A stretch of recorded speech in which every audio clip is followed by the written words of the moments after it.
Hi, my name is Sarah, and this is my story. I grew up mostly in Utah. My dad was a basketball coach at Utah State University, and I didn't really realize that my parents were having marital problems, I guess, until right about the time that it all kind of went down, and my mom pulled us all aside as kids. There were 4 of us in the family. Told us all that that Dad was leaving, and that I think kind of is where I guess my story of finding Jesus begins. My senior year in college, I was singing in choir, and I was talking with the choir director and got to suggest who stood next to me, so I told him that there was a tall redhead that I thought had a really strong voice, and it didn't hurt that he was really good looking.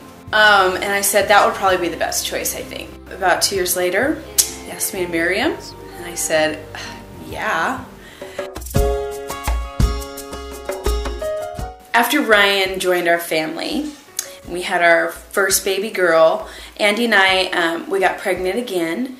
We went very excitedly to our 20-week ultrasound and checkup, and very excited and crossing our fingers for a boy, like I'm sure most couples do when they have a girl already. And we went to the ultrasound and looked at the screen and saw our beautiful baby boy, and we were so excited. And not 2 seconds after we found out it was a boy, the ultrasound technician got a little concerned, and she said, if you'll excuse me, and she walked out of the room, and Andy and I were a little bit concerned and confused, and she came back in and she said, you know, the phone's gonna ring and it's gonna be your doctor. I need you to pick it up and talk with him. So I picked up the phone, and it was my doctor, and he asked if I was feeling okay, if I was having contractions, and I said, yeah, I had been, but I thought that was normal. And he informed me that I was already 4.5 centimeters dilated, and that I was contracting, and I needed to be pretty much rushed to the hospital right then.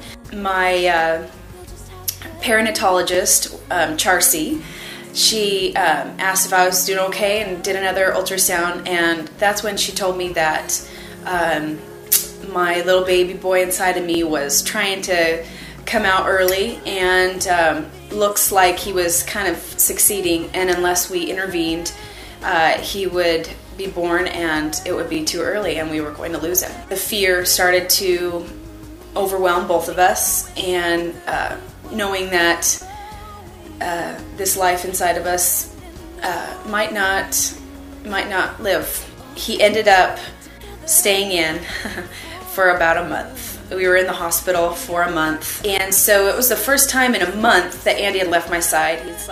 Not an hour later in the morning, started feeling a little bit weird.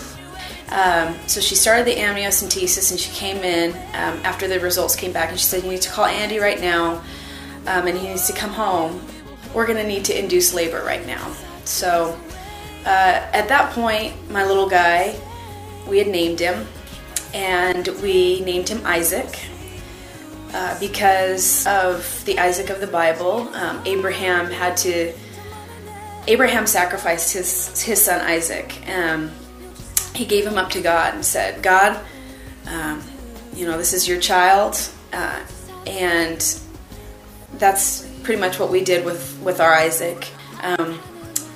We said, God, every day, this is your baby that you've entrusted us with, and we need you to be here right now. I will rest in knowing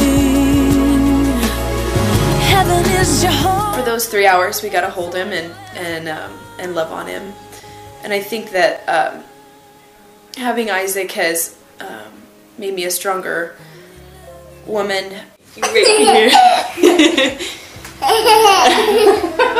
So we had this guy about 1.5 years